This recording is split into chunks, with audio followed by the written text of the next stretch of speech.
Hi guys, it's Lizzie here. So I want to introduce you to my 2015 book challenge. Every month I am going to pull books off of my shelf that I've had there forever, and I am actually going to read them. So my goal is to read one narrative and one instructional or self-help book per month. So for January 2015, I read The Casual Vacancy by J.K. Rowling and Dale Carnegie's How to Win Friends and Influence People. So for The Casual Vacancy, I loved this book. It is intelligently written. It's a big one. It's 503 pages long. So in The Casual Vacancy, there are two towns. There's Pagford, which is residential, and it's middle to upper middle class. And adjacent to it is the town of Yarville, which is more commercial. It's where the kids go to hang out. And between those two towns is this low-income housing called the Fields. And the Fields, it's not a happy place. There are people who are addicted to drugs, they're on welfare. So the conflict in The Casual Vacancy becomes who gets the Fields. Is it Pagford or Yarville? Which place does it technically belong to? And there's a lot of exposition about the history of the Fields and which town originally had claim to it. Does the Fields belong to Yarville, which is not going to have the better schools or the better rehab centers, or does it belong to Pagford, which just doesn't want the Fields? They want to live in their suburban paradise and not have, drug addicts in their town. And the reason it comes up is because in the first two pages of The Casual Vacancy, Barry Fairbrother has an aneurysm and dies. And he is a big champion of the Fields staying in Pagford so the kids can go to the better schools. This is all represented by the character of Crystal. Crystal is a teenager who has benefited so far by Barry Fairbrother's intervention. She gets to go to a good school. Her mother, who is a heroin addict, gets to go to the better clinic. But I really cared about these characters. What's interesting is that there is not a hero in this story. No one's a hero. Everyone is deeply, deeply flawed. But I still cared about them because they were multidimensional and real. They were people that you could know in real life, but maybe slightly exaggerated. It was a really interesting read. It was one of those books where I found myself rushing home to finish it. There is a lot of very dry exposition. There were a lot of times where I just wanted to get through it. I would just read through it like, and the history of Yarville and the Fields and Pagford. Oh, okay.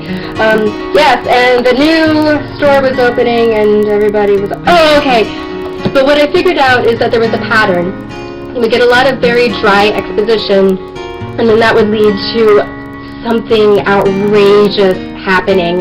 There's a lot of parents versus children in this book. So there'd be like a lot of dry exposition, all right, what's going on? And then one of the teenagers would do something to take revenge on their parents, and I go, what? What? Tell me more. So it really kept me interested. I really wanted to find out more and what happened to these characters, and the ending literally made me cry.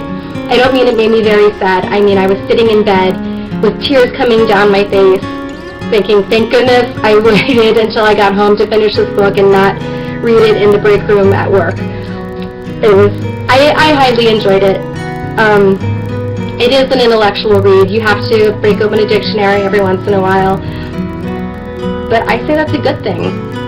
Why not challenge ourselves? Why not stimulate our brains a little? My instructional or self-help book for January was Dale Carnegie's How to Win Friends and Influence People. Carnegie, I've heard it pronounced both ways. How to Win Friends and Influence People. It's a classic. Everyone's heard of it, right? The way I could best summarize it is that the book emphasizes taking the focus off of yourself and putting it on the people or the person that you are trying to connect with. Ask questions instead of just talking about yourself. Like, try and find a way to be genuinely interested in the other person. It was an interesting read. It is quaint. It was written in 1933, 1936, something like that. And there were times where I felt like the tone of the book was a little condescending. Like there's one example where he goes in and he wants to negotiate, like, well, I need to continue to rent out this ballroom for my lectures.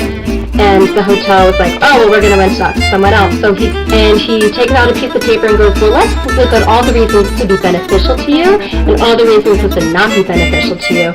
And I read that and I thought, if somebody did that to me, I would be so insulted. So I just came into my office and was like, let me write down on a piece of paper your pros and cons. I really, talk to me like an adult.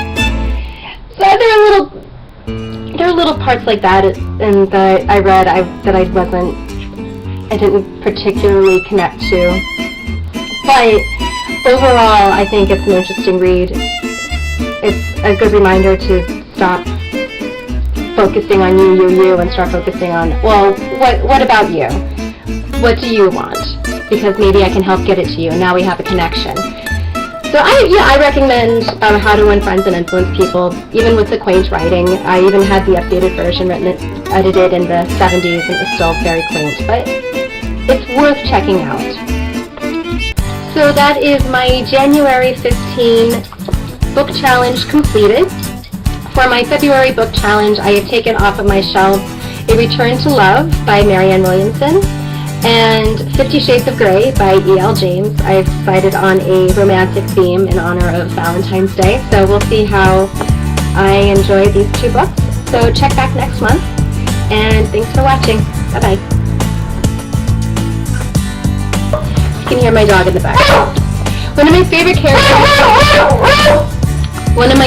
characters is Crystal.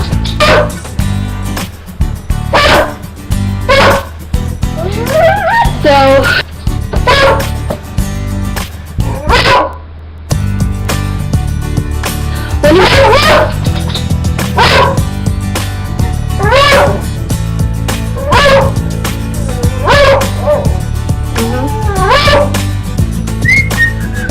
okay. Are we done yet? Okay.